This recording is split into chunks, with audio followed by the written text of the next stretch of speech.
하나니. 아멘.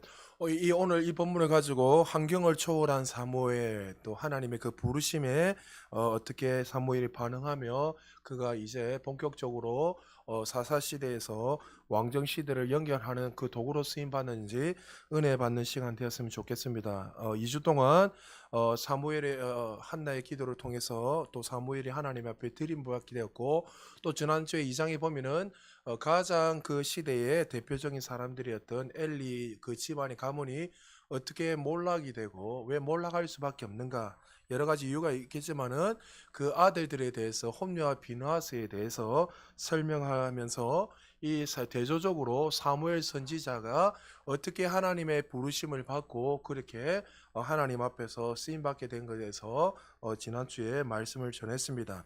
그 이어서 이 연장선상에서 3장도 계속 이어서 사무엘이 그런 상황 속에서도 어떻게 환경의 지배를 받지 않고 사람의 영향을 전혀 받지 않고 그가 하나님의 그 부르심 앞에서 귀하게 쓰임 받을 수 있었는가. 오늘 이 시대에 우리의 말씀을 통해서 이 시대를 살아가는 저와 여러분들이 이 어두운 시대를 어떻게 밝히고 승리하는 비결이 오늘 본문에 나와 있다는 거죠.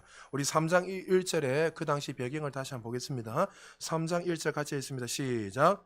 아이 사무엘이 엘리 앞에서 여호와를 섬길 때에는 여호와의 말씀이 희귀하여 이상이 흔히 보이지 않았더라. 자, 아이 사무엘이 엘리 앞에서 여호와를 섬길 때에 앉아 자라할 때에 그가 앉아 제사장의 수련원의 수련자로서 이렇게 어릴 때부터 훈련을 받아서 이제 그이들을 감당하기 위해서 준비해가는 단계였습니다. 엄마가 젖을 떼자마자 젖을 떼면 어느 정도 되겠죠? 기름 부으면 3살. 그럼 일반적으로 돌이 지나면 많은 분들이 젖을 떼는데, 그러니까 갓 이렇게 엄마 품이 필요할 때 그는 벌써 성소에서 하나님을 경배하는 그런 자로서 이제 하나님 앞에 드림받게 되었죠. 그런데 그 상황을 보니까 여호와의 말씀이 희귀했다라고 되어 있습니다. 희귀했다마는 다른 말로 말하면 하나님의 말씀이 찾아보기 힘든 시대, 정말 아주 괴했던 시대가 바로 사무엘 선지자가 자랐던 사사 시대였고 그 환경이었다는 거죠. 말씀 자체가 희귀했단 말이 아니라 진정한 복음을 듣는 것이 굉장히 드문 시대였다는 거죠. 그러니까 그 내용을 쫙 읽어보니까 그 시대에 왕이 없으므로 자신의 소견 대로 옳은 대로 행하는 그 시대가 되니까 하나님의 말씀하셔도 전혀 들리지 않는 그 시대, 그리고 죄를 죄로 여기지 않는 시대. 그러니까 당연히 그들의 귀와 눈과 영적인 모든 것이 닫히다 보니까 여기서 하나님의 이상이랬잖아요. 하나님 이상. 다른 말로 한상, 꿈을 이야기하지만 좀 더 구체적으로 말하면 하나님의 말씀. 하나님이 말씀하여도 그 말씀이 보이지 않고 드문 시대가 바로 이 사무엘 선지자가 살았던 사사 시대였습니다. 대표적으로 이 시대와 동일하게 했던 시대가 어떤 시대냐면 이사야 선지자가 살았던 그 시대도 동일하게 이런 말씀을 하고 있는데, 이사야서 29장 10절에 보면 이렇게 말합니다. 그 시대의 배경을 이사야 선지자가 이렇게 말합니다. 대저 여호와께서 깊이 잠들게 하는 영을 너희에게 부어주사 너희의 눈을 감기셨음이니 그가 선지자들과 너희의 지도자인 선견자들을 덮으셨습니다. 그 당시 영적인 지도자의 눈을 하나님이 어떻게 해요? 가려버리고 덮어버렸다는 거죠. 왜요? 하나님의 말씀에 대한 갈망도 전혀 없고 인도함을 받아도 전혀 불편함이 없고 영적인 지도자조차도 하나님의 말씀으로 이스라엘 백성을 세우고 인도해야 되는데 전혀 그렇지 않고 주님의 말씀을 인도함을 받지 않아도 전혀 불편하지 않는 시대, 영적인 암흑기 시대, 마치 그 시대가 바로 이사야 선지자가 끊임없이 눈물로 호소하고 예레미야가 끊임없이 눈물로 호소했던 그 시대가 바로 이스라엘이 그 영적 암흑기 시대와 같다는 거죠. 그래서 이사야 선지자도 그 당시에 지도자들이나 이스라엘 백성들이 지금 어떠한 상태에 있는 것에 대해서 설명을 하고 보여주고 있습니다. 이어서 29장 11절에 보니까 계속 이어서 이렇게 말합니다. 우리 11절 같이 한번 읽어보겠습니다. 시작. 그러므로 모든 계시가 너에게는 봉한 책의 말처럼 되었으니 그것을 읽으라는 자에게 주며 이르기를 그대에게 청하노니 이를 읽으라 하면 그가 대답하기를 그것이 봉해졌으니 나는 못 읽겠노라 할 것이요. 이거는 영적으로 죽어 있었기에 하나님의 말씀을 읽는 자도 아무도 없고 해석하는 자도 없는 시대가 바로 이사야 선지자가 외쳤던 시대입니다. 그래서 12절에서 이어서 이사야서 29장 12절에 14절에 이사야가 이렇게 말합니다. 또 그 책을 글 모르는 자에게 주며 이르기를 그대에게 청하노니 이를 읽으라 하면 그가 대답하기를 나는 그를 모른다 할 것이라. 영적 상태를 이야기하는 겁니다. 주께서 이르시되 이 백성이 입으로는 나를 가까이하며 입술로는 나를 공경하나 그들의 마음은 내게서 멀리 떠나나니 그들이 나를 경외함은 사람의 계명으로 가르침을 받았을 뿐이라. 그러므로 내가 이 백성 중에 기이한 일, 곧 기이하고 가장 기이한 일을 다시 행하리니 그들 중에 지혜자의 지혜가 없어지고 명철자의 총명이 가려지리라. 이사야 선지자가 살았던 시대에 백성들의 영적 상태와 지도자들의 영적 상태를 정확하게 보여주고 있다는 거죠. 이처럼 사사 시대에 사무엘 선지자가 태어나서 성소에서 그렇게 이렇게 수련자로서 이렇게 훈련을 받은 그 시대에도 동일하게 더 악했으면 악했고 영적으로 더 암흑기면 더 암흑기지 덜 하지 않았다는 거죠. 그래서 지난주에도 이야기했지만 대표적인 인물이 누구예요? 엘리 가문의 그 집안의 자녀들과 엘리를 이야기하면서 그 당시에 리더였던 영적 지도자도 영적으로 어두울 뿐만 아니라 그리고 누구요? 그 자녀들조차도 말씀을 해도 권면을 해도 듣지 않는 시대. 그래서 영적인 리더자가 그 정도 어두웠으니까 얼마나 이스라엘 백성 전체가 어두웠겠냐는 거죠. 그래서 죄를 지어도 전혀 죄라고 생각하지 않고 남자가 쉽게 말해서 아내가 2명, 3명 있어도 전혀 불편하지 않는 시대.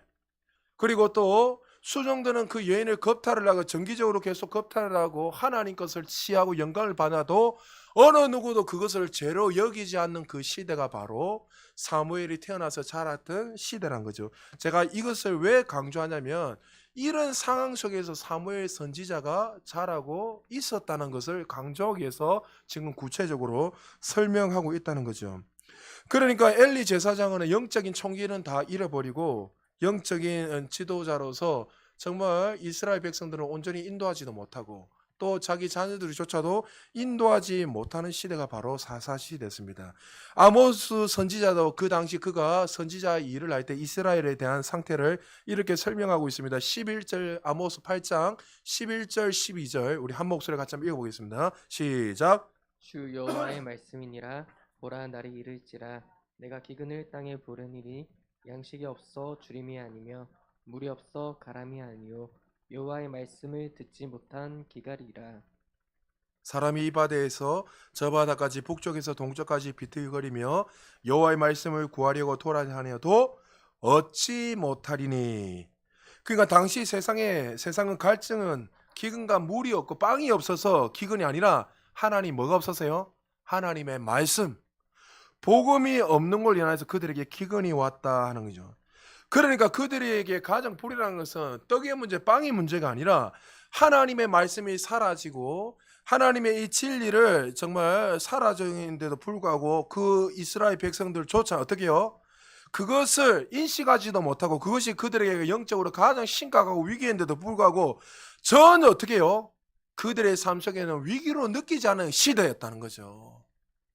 지금 이 시대 어떻습니까? 우리가 살아가고 있는 시대에 하나님의 말씀을 가볍게 여기고 죄를 죄로 여기지 않고 이제 보면은 죄송합니다. 여러분들 지금 여기 계신 분들 해당 사항이 없지만 그냥 하나님의 말씀을 듣는 것을 경홀히 여기고 말씀대로 살아가지 않는 것들 하나님 말씀이 이제 자신의 최우선 순위가 아니라 이런 거 다 해보다가 마지막에 앉아 어쩔 수 없이 그냥 그렇게 따라가는 시대. 지금 우리가 살아가고 있는 시대 그런 거예요. 하나님의 말씀이 이제 우리에게는 가장 소중하고 귀한 것이 아니라 그것이 어떻게요?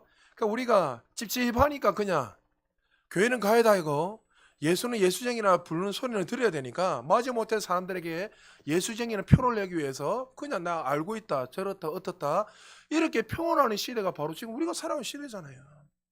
그러니까 하나님의 말씀을 가벼이 여기고 영적으로 떡의 문제, 빵의 문제가 아니라 그 말씀이 사라졌는데 불구하고 그것을 인하여서 하나님의 은혜가 떨어진데 불구하고 그들은 어떻게 해요? 그거에 대한 갈망도 없고 영적으로 우둔해서 그거에 대해서 아무 감각이 없는 시대가 바로 아모스가 살았던 시대, 이사야 선지자가 살았던 시대, 예레미야 살았던 시대, 그리고 더 놀라운 사실은 사사 시대.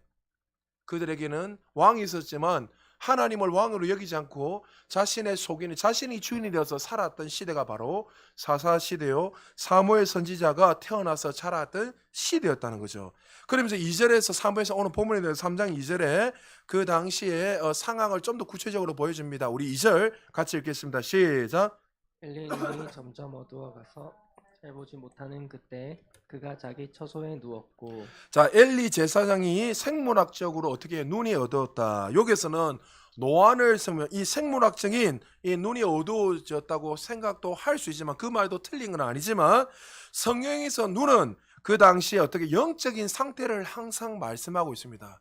그러니까 엘리 제사장의 눈이 점점 어두워졌다. 이것은 단순히 노안이 왔다는 것도 맞지만은 그것을 통해서 성경 기자가 지금 그 사사 시대의 영적 상태가 어떻다는 것을 우리에게 보여주고 말씀하고 있는 것입니다. 그래서 대표적으로 구약에 보면 이삭이 하나님의 축복을 바르게 사용하지 못했을 때 뭐랍니까? 눈이 어두웠다라고 표현하고 있습니다. 그는 죽기 전에 에서가 사냥온 이 별미였던 고기를 먹고 아들을 축복하여 죽이기를 원했지만 그때 이삭이 눈이 어두워졌다 하면서 나중에 축복을 반대로 하지 않습니까? 에서에게 될 축복을 에서에게 하지 않고 야곱에게 해야 되는 그런 일인데 생물학적인 눈도 어두운 것도 맞지만은 그의 영적인 눈이 상태가 지금 그렇다는 것을 그 눈을 통해서 우리에게 보여주고 말씀하고 있다는 거죠. 그러니까 엘리의 눈의 상태가 어두웠다는 것은 그 당시에 누구요? 이스라엘의 영적 상태가 지금 이렇다는 것을 알 수 있다는 거죠. 그래서 영적인 눈이 어두워서 하나님의 말씀이 희귀하고 하나님의 말씀이 들려지지 않아도 하나님의 이상, 환상과 꿈이 보이지 않아도 하나님의 음성이 들리지 않아도 전혀 불편하지 않고 전혀 이 복음의 이 진리가 선포되지 않는 시대가 바로 어떤 시대였다고요? 사사 시대였습니다. 이 시대 때 지금 이제 하나님이 사사 시대에서 왕정 정치를 바꾸시면서 이스라엘을 회복시키고 이스라엘을 새롭게 영적인 부흥을 일으키기 위해서 누구를 준비하십니까? 사무엘 선지자를 준비하고 있다는 거죠. 3절에 하나님의 마음을 보여주고 있습니다. 우리 3절 같이 읽겠습니다. 시작. 하나님의 등불은 아직 꺼지지 아니하였으며 사무엘은 하나님의 궤에 있는 여호와의 전안에 누웠더니. 자, 영적으로 완전히 죽었던 이 시대에 이제 소망이 없다. 이 시대에 하나님이 하나님의 사랑을 표현하고 있죠. 어떻게요? 하나님의 등불은 아직 꺼지지 아니했다. 이 오던 시대 하나님이 우리를 향해서 사사 시대를 향해서 하시는 마음이란 거죠. 그래서 하나님의 등불은 꺼지지 않는다. 이 표현도 이사야 선지자가 이렇게 표현하고 있습니다. 이사야서 42장 3절에 보니까 상한 갈대를 꺾지 아니하며 꺼져가는 등불을 끄지 아니하고 진실로 정의를 시행할 것이며 하나님의 사랑과 자비를 표현하고 있는 거예요. 불은 기름이 떨어졌다고 바로 꺼지지 않죠. 마지막에 어떻게 해요? 기름이 다 사라지고 마지막에 최종까지 심지가 다 탔을 때 불이 완전히 꺼집니다. 그러니까 지금 이 사사시대가 어떤 상태입니까? 등불은 꺼지지 않았는데 기름은 다 없어지고 이제 심지만 남은 그 상태에 이제 영적으로 완전히 죽어가온 이 상태에 하나님의 마음을 표현하는 건 어떻게 해요? 그 가운데서도 하나님 어떻게 해요? 등불을 완전히 꺼지지 않고 하나님이 한 사람을 준비하셔서 이스라엘을 회복하기를 원하셨다. 하나님의 마음은 항상 이런 마음이에요. 우리가 실수하고 넘어지고 우리가 하나님 언약을 실어버리고 잊어버리고 하나님을 버리고 내가 자신의 속에는 옳은 대로 살아도 하나님은 어떻게 해요? 우리를 실어버리지 않으시고 우리의 상한 갈대를 끊지 않으셔서 우리를 다시 한 번 더 하나님이 타오르는 불로서 그 생명의 역사를 통해서 우리를 일으켜 주시는 좋으신 하나님인 것을 믿으시기 바랍니다. 이 하나님을 알게 되면요, 늘 이 넘어지고 실패해도 다시 일을 쓸 수 있는 근거가 바로 여기 있다는 거죠.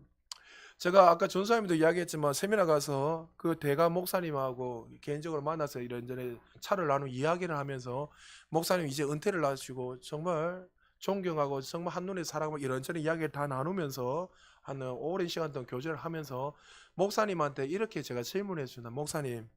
목사님이 이제 이제 다음 주에 은퇴를 하시는데 감독님이니까 감리교회 감독님 은퇴하시면 이제 제자들이나 후배 목사들한테 가장 필요한 것, 내가 평생 목회를 하면서 남기고 싶은 말이 무엇입니까? 제가 질문했습니다.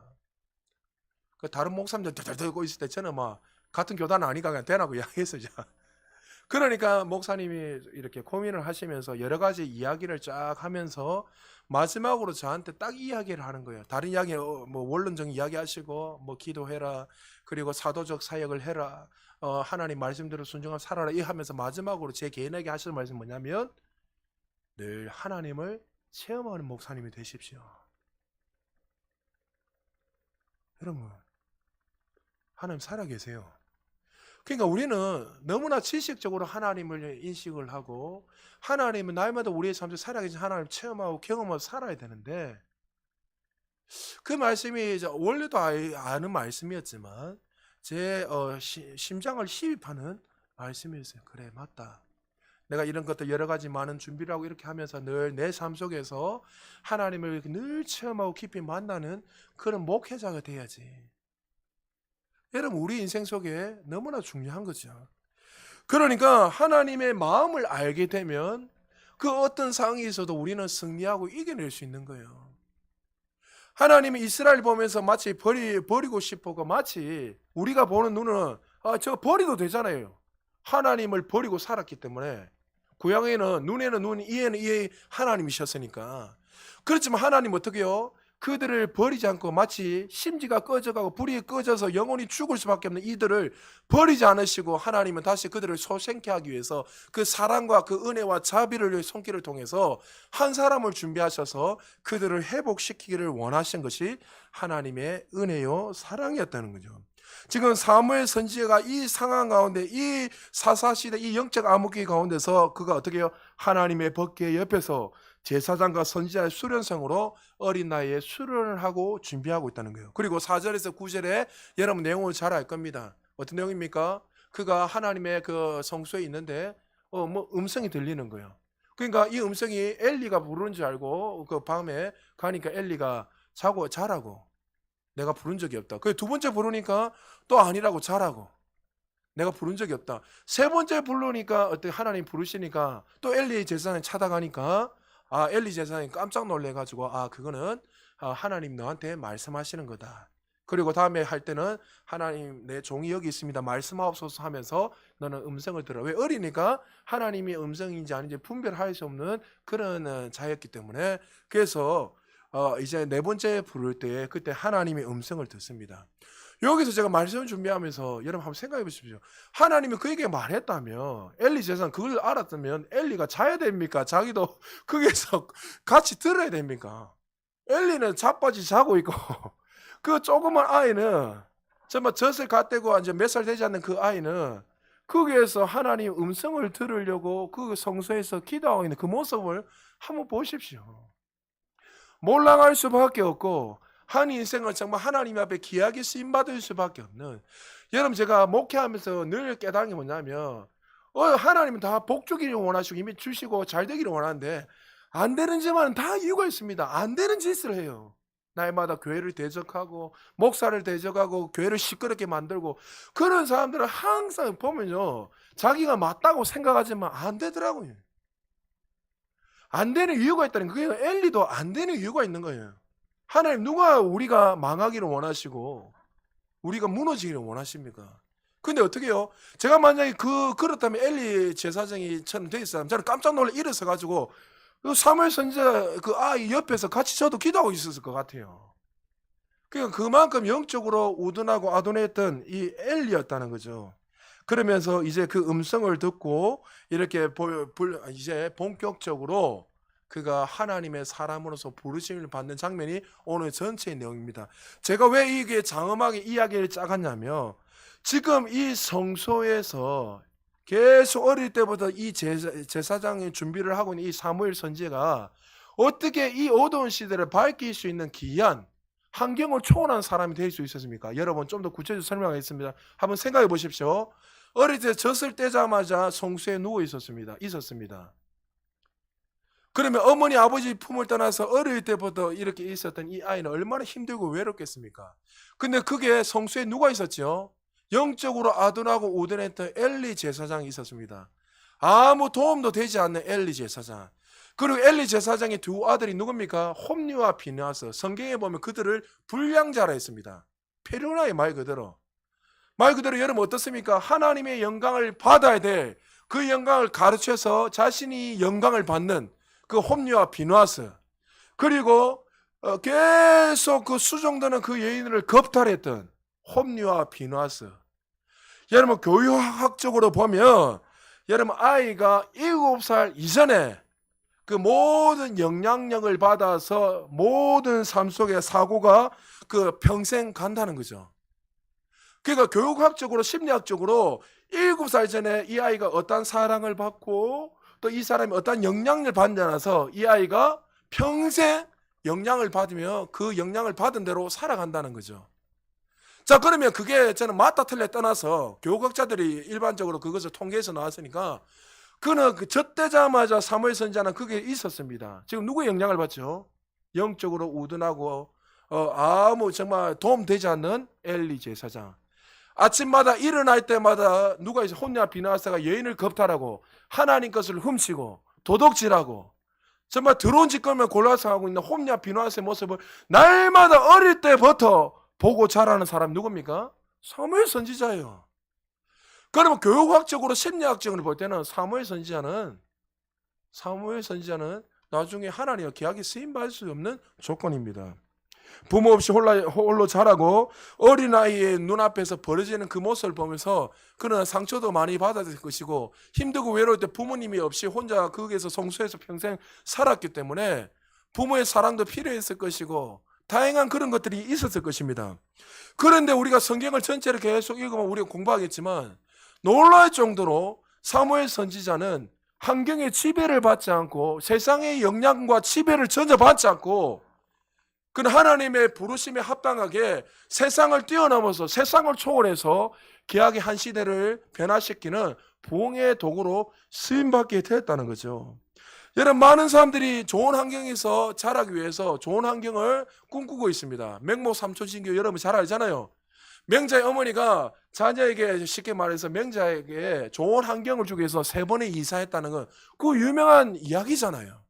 그만큼 사람들에게 좋은 환경이 필요하기 때문에 좋은 환경 속에서 이렇게 자라다 보면은 훌륭한 사람이 될 수 있다는 것이 이 세상에서 일반적으로 우리가 알고 있어요.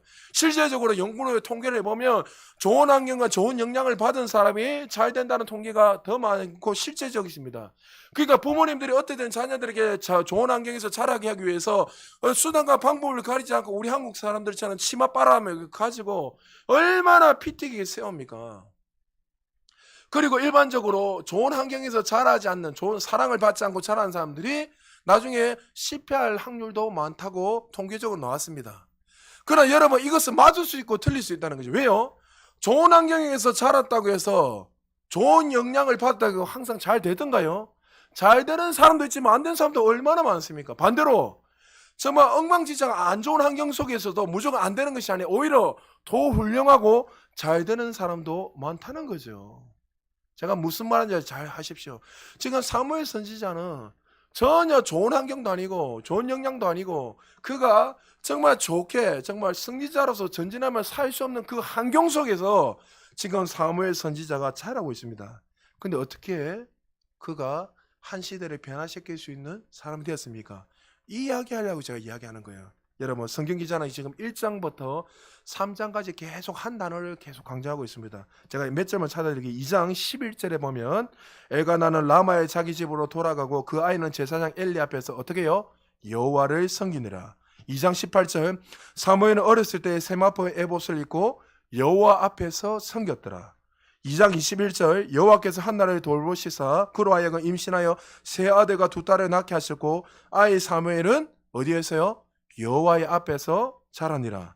2장 26절 아이 사무엘이 점점 자라매 여호와와 사람들에게 은총을 더욱 받더라. 우리 3장 19절 같이 한번 읽어볼까요? 시작. 사무엘이 자라매 여호와께서 그와 함께 계셔서 그의 말이 하나도 땅에 떨어지지 않게 하시니.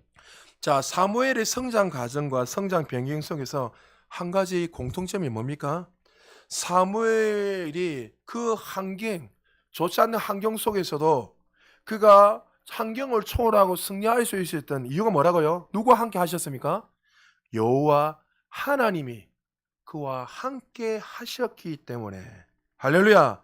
가장 악한 시대였던 사사시대, 젖을 떼자마자 성소로 갔는데 그 성소에는 누가 있었다고요? 하나님을 전혀 모르고 하나님의 영광을 받아 그 자리에 그들이 영광을 받고 수동저는 그 여인들을 겁탈하는 홈리와 비누아스, 영적으로 인도해야 될 이 리더자였던 엘리는 우두나에서 하나님 음성을 듣지 못하고 하나님 말씀이 희귀한, 이상이 희귀한 그 시대에 살았지만, 자신의 속인대로 오늘을 살았지만, 이 사무엘 선지자 환경의 지배를 받지 않고 사람의 영향을 받지 않고 초월해서 뛰어내면서 성공자로 승리자로 살았던 가장 큰 이유가 뭐라고요? 하나님이 사무엘 선지자와 함께 하셨기 때문에, 하나님이 그의 인생을 주관하고 붙잡고 있었기 때문에 이 어두운 시대에, 제약에 물든 시대에 그리스도인들이 세상의 영향을 받지 않고 환경을 초월하고 세상을 초월하고 이 시대를 다스리고 정복할 수 있는 비결이 뭡니까? 하나님이 함께 하시는 거예요. 다시 말해서 하나님의 은혜가 있어야 돼요. 할렐루야. 하나님의 은혜가 있다는 거 뭐예요? 하나님의 은혜가 있다는 건 그 사람은 동행하는 것이고, 하나님의 말씀이 하나님의 말씀이 항상 오르실 뿐만 아니라 말씀이 기준이 되고 전부가 되고 살아가는 시대. 정말 열악하고 어려운 시대 속에서도 우리가 승리하고 성공자로 살아갈 수 있는 이유가 바로 여기 있는 거예요. 하나님이 함께 하시면, 하나님 말씀하시면, 하나님 그와 동행하시면, 하나님 우리에게 은혜를 더하시면 환경을 뛰어넘어서 승리할 수 있는 거예요. 많은 사람들이 환경에 대해서 비관적으로 이야기합니다. 나는 자라면서 어떻고 저떻고 이렇고 저렇고 요렇고 저렇고. 1월 달에 오셨던 김건현 목사님 어저께 저하고 같이 주무시면서 그 이야기했어요. 그분은 어릴 때 아버지가 일찍 돌아가셨거든요. 그러니까 아버지의 사랑을 전혀 받지 못하니까 자라면서 그분에게는 어떤 어려움이 있냐면, 어떤 어려움이 닥치면 거기에서 도망가 버리는 거예요. 피해 버리는 거예요. 그러니까 부모의 사랑을 받고 어릴 때보다 그런 것들이 있으면 뒤에 엄마 아버지가 딱 빼꼬란 데가 내가 있다 이렇게 하면 뭐가 되든 간에 에라 모르다가 전진하고 이렇게 하는데, 아버지의 사랑을 받지 못해 일찍 아버지 어머니가 일찍 돌아가시고 이러니까 그의 마음에 날마다 이렇게 움츠려 들고 그런 마음이 있는 거예요. 그 저를 볼 때마다 사실 김건희님은 많이 부러워하셨거든요. 저는 알고 있거든요. 저 아무것도 없는 게 매일마다 뭐 할 수 있다, 자 하면 된다 하사고 도대체 뭘 믿길래 저를 하노? 그런데 그것을 뛰어넘기 위해서 얼마나 그분이 노력했는지 모릅니다. 어떨 때는 도망가고 어떨 때는 막 연락이 끊기고, 다 끊기고 40일 동안 뭐 어디를 가 있는지도 알 수도 없고 도망가 버리고 피해 버리고. 그런데 그 환경에서 자랐지만 그 승리하는 비결이 뭡니까? 하나님의 은혜였다는 거죠. 은혜. 우리가 언제까지 그 환경에 매몰돼서 잠식돼 가지고 핑계를 대고 어떻고 저떻고 하고 하면서 여러분 눌리면서 살 것입니까? 사무엘이 더했으면 더했지 덜하진 않습니다. 어릴 때 부모님이 완전 젖을 떼자마자 보죠. 어릴 때 자라면서 나는 버림받지 않는다 이런 생각 안 하겠습니까? 어머니 아버지가 있는데도 불구하고 어머니라 부르지 못하는 홍길동과 같은 아버지를 부르지 못하고 가장 악한 사람들이, 그 불량자들이 있고, 그런 가운데 그가 어떻게 해요? 하나님이 그와 늘 함께하여 주심으로. 그러니까 우리가 승리할 수 있는 비결은 하나님의 은혜가 있어야 돼요. 그래서 여러분 은혜의 자리를 갈망하고, 하나님 내가 은혜 없이는 살아갈 수 없습니다.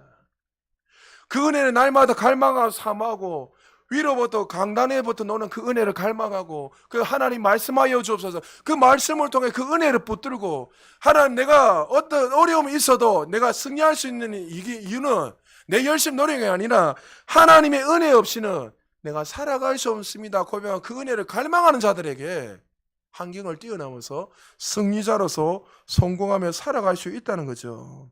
여러분 우리를 둘러싸고 있는 환경, 우리를 누르고 있는 그 인생에 수많은 조건들이, 어려움이 있습니까? 그런 어려움이 있다 하더라도 하나님의 은혜 속에만 살기만 하면, 하나님 은혜 속에 산다는 건 그 말씀이 붙들고 있다는 사람인 거예요. 하나님이 나와 함께 하신다 그 사실을 믿고 그분과 동행하며 살아가기만 하면 우리는 승리자로, 성공자로 살아갈 수 있는 거예요. 바울이 이렇게 고백했습니다. 고린도전서 15장 10절. 그러나 내가 나된 것은 하나님의 은혜로 된 것이니 내게 주신 그의 은혜가 헛되지 아니하여 내가 모든 사도보다 더 많이 수고하였으나 내가 한 것이 아니요 오직 나와 함께 하신 하나님의 뭐요? 은혜로다. 바울은 폭행자였고 핍박자였고 해방자였습니다. 그러나 그가 그 평생 동안 이 복음을 위해서 주님의 영광 위에 살아갈 수 있었던 가장 큰 이유가 뭐라고요? 자신의 그 어떤 지혜, 능력이 아니라 하나님의 그 은혜 안에서 이미 공부하신 그 은혜를 누리면서 그 은혜에 목말라며 살아갈 때에 그를 통해서 하나님이 한 시대를 변화시키는 영적인 거장으로 세워주셨다는 거죠. 여러분, 우리가 이 은혜를 누리기 위해서 한 가지 해야 될 게 뭐냐면 하나님을 깊이 만나야 되는 거예요. 할렐루야. 하나님을 깊이 만나야 돼요. 그 은혜를 체험해야지만 그 깊은 교제가 있어야지 지식적으로 여러분 살아서는 안 돼요. 제가 지난주에도 우리 청년들하고 이렇게 같이 공부하면서 간증이 계속 일어나니까 너무 좋았어요. 목사님 이렇게 바꾸니까 이러니까 일들이 일어나고 저런 일이 일어나고 그런 걸 통해서 저는 너무 감사했던 게 뭐냐면 일단 여러분 재민이 있잖아요. 재민이 우리 교회 한 1년 좀 넘었지만 사실 선을 딱 긋고 네가 어떻게 하는가 보자 하고 늘 그렇게 살았잖아요. 제가 재민이한테 대놓고 이야기했거든요. 그런데 지난주에 간증이 뭐냐면 이제 목사님 말씀을 이제 믿기로 작정했습니다. 자기가. 여러분 이 말 안 쉽습니다. 일단 믿겠습니다 하고 자기는 이제 생각 안 하고 믿겠다고 이렇게 하는 거예요. 그 은혜가 임한 거죠. 걔가 살아나서 그런가. 디스크 걔가 치유돼가지고. 사랑하는 여러분, 날마다 주님이 주신 그 은혜를 사모하고 갈망하시기 바랍니다. 이 시편 기자가 42편 1절에 이렇게 말합니다. 같이 한번 읽어볼까요? 시작. 하나님이여 사슴이 쉬는 물을 찾기에 갈급함 같이 내 영혼이 주를 찾기에 갈급하나이다. 사슴은 교미철이 되면 본능적으로 어떻게 목이 타오른답니다. 실제로 목이 말라 비틀어지고 타오르니까 본능적으로 어떻게 해요? 물을 찾아 헤매는 거예요. 그래서 실제로 물을 못 찾으면 실제로 많은 사슴이 죽기도 합니다. 그러니까 그들은 물을 마시지 않으면 그러니까 목이 타오르니까 막 갈라지는 거 타오르니까 그 교미철이 되면은 막 뛰어다니면서 사방팔방 뛰어다니면 물을 찾는 거예요. 시편 기자가 지금 이 사슴을 비유하면서 우리의 영적인 상태도 이야기하는 거예요. 하나님의 은혜를 향해서 우리가 갈망해야 된다는 거죠. 마치 사슴이 본능적으로 물을 찾는 것처럼 우리가 주님의 그 은혜를 우리의 영혼들이 주님의 은혜를 향해서 날마다 본능적으로 찾으며 갈망하며 살아가는 그 인생이 형통한 자여 승리자라는 것을 시편 기자는 이 사슴을 통해서 우리에게 보여주고 말씀하고 있다는 거죠. 말씀이 홍수처럼 흘러 넘치지만 정작 마실 수 있는 물이 없는 이 시대. 이 말이 뭐죠? 성도들이 전에 이제 말씀에 대한 어디 틀어도 다 유튜브에서 말씀이 나오고 그냥 편안하게 이제 어플만 켜도 말씀을 읽을 수 있는 시대니까 말씀에 대한 하나님의 은혜에 대한 갈망이 사라진 거예요. 무감각해지는 거예요. 제가 여러분이 그 이야기했잖아요. 체험을 하면 할수록 이제는 그냥 당연한 듯이 기적이 상식이 되지만 여러분 그거에 대해서 간격이 있어야 돼요. 이제 뭐 병이 나도 그런 거 없다 이래요 사람들이. 그런 거 없다 하면 안 되래요. 거기서 너무나 감격하고 감사해서 또 더 큰 은혜를 갈망하고 사모하고 기대할 때 그 사람은 계속 전진해야 되는데 이제 이것이 너무나 일상적으로 사람들이 그냥 이야기하니까 이게 이제 나에게 무감각해지는 무감각해. 그러니까 그런 거 없지 그렇게 당연한 거 아니야? 그렇게 하면 안 돼요. 하나님의 은혜에 대해서 날마다 갈망하고 정말 나는 다른 것은 다 몰라도 하나님이 은혜를 부어주지 않으면 나는 1분 1초도 살아갈 수 없는 그 갈망으로 사모하는 마음으로 우리는 살아야 된다는 거죠. 그리스도인들은 은혜가 날마다 흘러넘치며 충만하면 그 인생은 풀어지고 승리하는 거예요. 여러분 우리의 삶에 잘 기억하십시오. 어떤 물질이 안 풀리고 여러분 자녀들이 안 풀리고 어떤 안 되는 건 딱 한 가지입니다. 영적으로 풀리지면 다 풀어집니다. 영적으로 하나님과 깊은 교제와 만남이 나면 여러분 눈에 보이는 세계는 다 풀어지게 돼 있어요. 근데 우리는 자꾸만 거꾸로 하고 있어. 거꾸로. 내가 이 눈에 보이는 것이 해결되면 하나님 믿습니다. 여러분 그렇게 하면 안 돼요. 그럴 때는 여러분 엎드려서 하나님의 은혜를 갈망하고 하나님의 음성을 들어야 돼요. 그리고 내 안에서 예를 들어서 마치 하나님과의 불순물들이 뭐 있는지 하나님 말씀대로 순종하지 않고 내가 무엇을 기능하며 살아가고 있는 것을 여러분이 기도하면서 말씀을 통해서 그것을 제거하고 하나님 앞에 그 은혜대로 살아갈 때 자연스럽게 모든 문제는 풀어지는 거예요. 여러분 저도 인간인지라 여러분 지금 이자가 계속 올라가니까 사택 이자가 막 뛰니까 예? 막 뛰니까 갑자기 당황스러운 거 있어도 왜냐하면 이 성도들한테 부담 주면 안 되는데 근데 앉아서 딱 있는데 제가 육신의 생각을 딱 받아들이고 잠시 이러 딱 생각하는데 성령님 저한테 뭐라고 하냐면 니 뭐 하는 짓이고 니 무슨 생각하고 있니?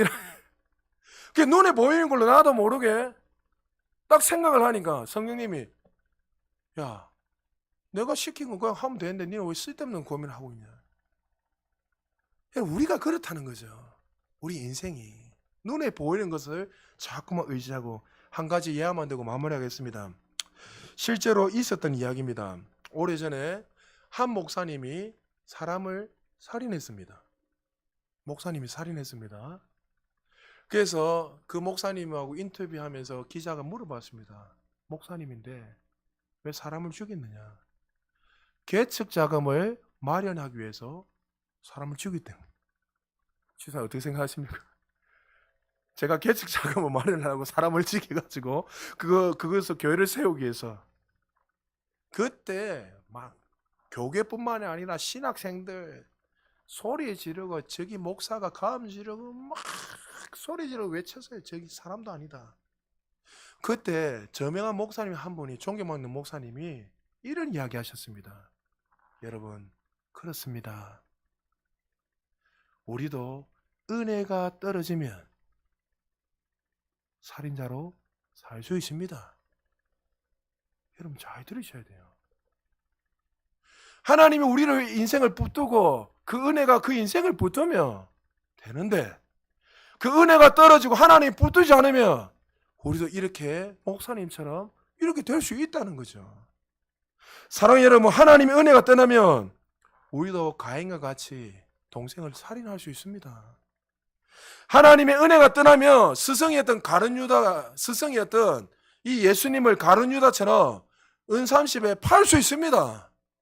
반대로 하나님의 은혜가 우리 인생을 붙으면 부족한 인생, 보잘것 없는 인생과 같아도 아브람과 같이, 이삭과 같이, 바울과 같이, 오늘 본문의 사모이가 같이 하나님 앞에 귀하게 쓰임받을 수 있다는 거예요. 사랑하는 여러분, 바울이 나의 나된 것은 하나님의 은혜를 기억하고 빌립보서 4장 11절에서 13절에 보면 내게 능력 주시냐서 모든 걸 할 수 있다고 바울이 고백한 이유, 그것이 뭡니까? 내가 이렇게 열심히 할 수 있는 모든 것들은 남들보다 특히나 열심히 했지만 결론은 하나님의 은혜였다는 거예요. 여러분이 삶에 하나님의 은혜가 주관하면 그 말씀이 여러분 인생을 지배하게 되면 그 인생은 꽃이 피고 열매가 맺습니다. 그러나 반대로 그 은혜를 잊어버리고 내 열심과 노력을 살아가면 마치 하나님의 말씀이 희귀하게 되어버리고 마치 자신의 속인에 옳은 대로 살아가면서 자신의 주인이 되어서 하나님을 싫어버리고 마치 한 목사님의 그 실화처럼 그렇게 인생이 될 수도 있다는 거죠. 사랑하는 여러분, 그 좋으신 하나님의 은혜를 갈망하십시오. 사무엘이 승리했었던 이유는 그 어려운 가운데서도 그 환경을 초월할 수 있는 이유가 바로 여호와 하나님이 그와 함께 하셨기 때문에, 동행하셨고 그 은혜 때문에 그의 인생이 전진했다는 사실을 기억하시고, 우리가 이 어두운 시대를 밝힐 수 있는 단 하나의 가장 큰 조건은 바로 하나님의 은혜라는 것을 기억하시고 그 은혜를 갈망하시고 사모하셔서 날마다 그 은혜로 전진해서 승리할 수 있는 우리 모두 되시기를 주의 이름으로 축복합니다. 우리 말씀을 생각하시면서